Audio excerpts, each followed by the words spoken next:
I'm going to show you a tutorial on wax and oil resist, the process you can see to the right. The pieces on the left are a tutorial that we'll probably do in the future, and that's just playing around with marks on top of ink spills. To get us started, I'm just going to use Peter Randall Page as a bit of inspiration, a sculptural artist who uses stone as his medium and is inspired by geometric patterns. Is quoted as saying, "Geometry is the theme on which nature plays her infinite variations." So you can see very organic lines, which suits the process very well.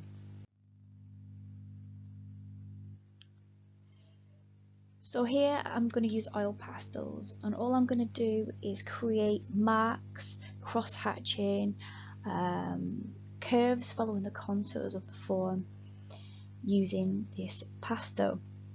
I'm picking out the very highlights of the piece and using directional lines just there.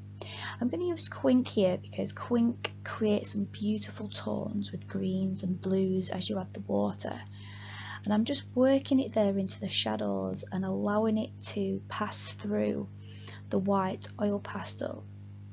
I'm using it just as you would watercolours or an ink wash, almost ignoring the oil pastel and just letting that do its own thing, but you can see it pushing the ink away and allowing the highlights to remain.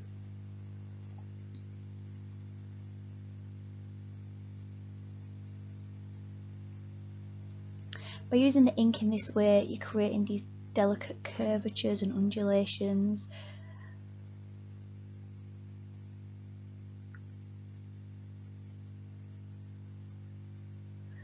And the oil pastel there still just migrating through that ink.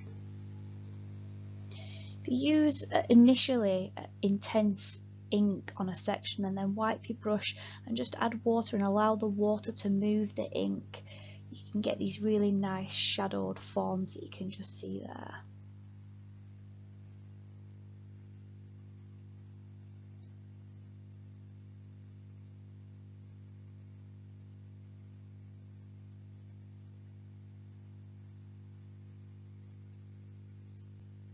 And this process can be applied really well to portraiture and figurative work, as long as you just follow the curvatures that you see and make your marks follow those contours. And here's the piece coming to its conclusion, and you can see those nice blues and green tinges showing through, and that's just using Quink, but you can use ink and you can use watercolour as well.